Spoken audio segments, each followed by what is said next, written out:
Well, good morning and hello, dear Run staff and students.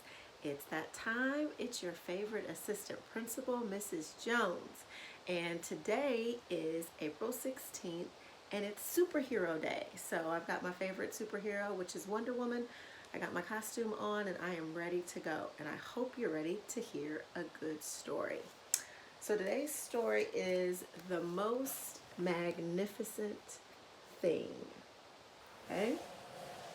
And this story is about this little girl who has a great, wonderful idea. And she tries to put this idea together and she runs into some trouble. I'm sure we all can relate.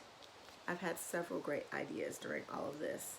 Some of them have turned out pretty good, and then the ones not so good. All right, let's get going. The Most Magnificent Thing, written and illustrated by Ashley Spires.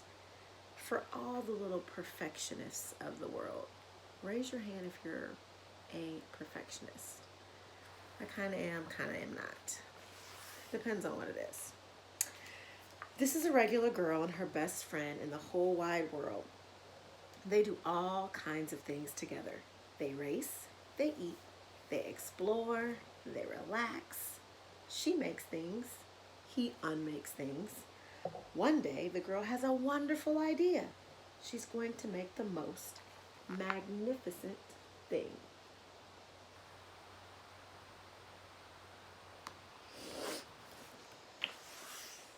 She knows just how it will look. She knows just how it will work. All she has to do is make it, and she makes things all the time. Easy peasy. First, she hires an assistant. Good looking assistant there, you see. Next, they gather their supplies, they set up somewhere out of the way, and get to work. There she is at the bottom. The girl tinkers and hammers and measures while her assistant pounces and growls and chews. When she is finished, she steps back to admire her work. She walks around one side. Her assistant examines the other side. It doesn't look right. Her assistant picks it up and gives it a shake. It doesn't feel right either. They are shocked to discover that the thing isn't magnificent or good. It isn't even kind of sort of okay. It is all wrong. The girl tosses it aside and gives it another go.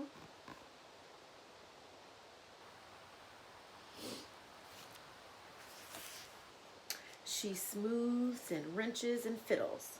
Her assistant circles and tugs and wags.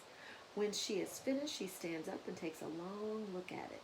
Her assistant gives it a nudge with his paw. The thing is still wrong. She decides to try again. Look at her face. The girl saws and glues and adjusts. She stands and examines and stares. She twists and tweaks and fastens. She fixes and straightens and studies.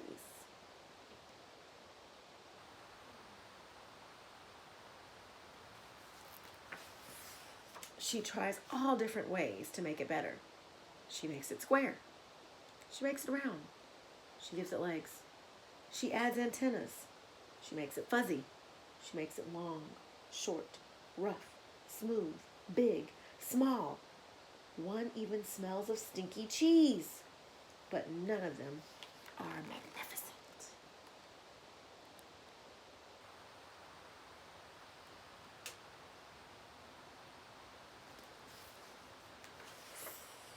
Her hard work attracts a few admirers, but they don't understand.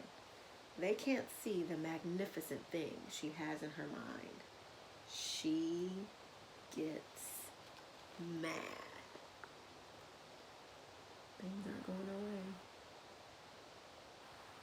See the storm cloud above her head? She is mad. The angrier she gets, the faster she works. She smashes pieces into shapes. She jams parts together. She pummels the little bits in. Her hand feels too big to work, and her brain is too full of all the not right things. If only the thing would just work! Notice the cloud above her head. What's happening to it?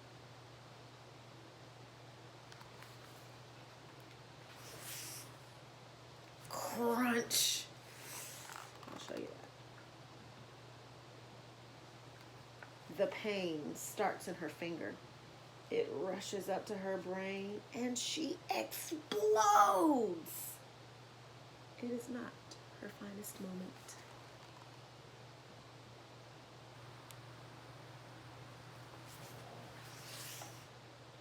I'm not good at this.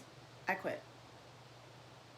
Her assistant suggests a walk. It's not much help at first, but before long, she starts to feel different. Bit by bit, the mad gets pushed out of her head.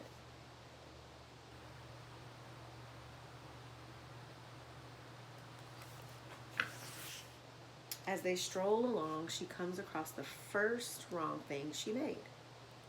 The bad feelings are about to start all over again. Then she notices something surprising. There are some parts of the wrong things that are really quite right. The bolts on one, the shape of another, the wheel to seat ratio of the next.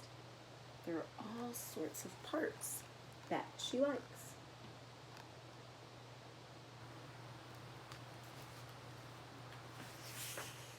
By the time she reaches the end of the trail, she finally knows how to make the thing magnificent. She gets to work. She works carefully and slowly, tinkering, hammering, twisting, fiddling, gluing, painting. Her assistant makes sure there are no distractions. This one's all wet. This will stop that leak. This is the perfect thing to ward off bears. The afternoon fades into evening. Finally, she finishes. She alerts her assistant. Her assistant is snoozing. You guys can see. The pair take a good long look. It leans a little to the left and it's a bit heavier than expected. The color could use a bit of work too, but it's just what she wanted. They climb aboard and take it for a spin. They are not disappointed. It really is the most magnificent thing. What a great story. And what can we learn from her? Because I know during this time there are some things that don't quite get right. It makes us mad. We get angry. But sometimes if you step away, take a deep breath, maybe take a walk, and come back to it, everything is clear again. I hope you enjoyed the story for today. I will see you all later. Have a good one.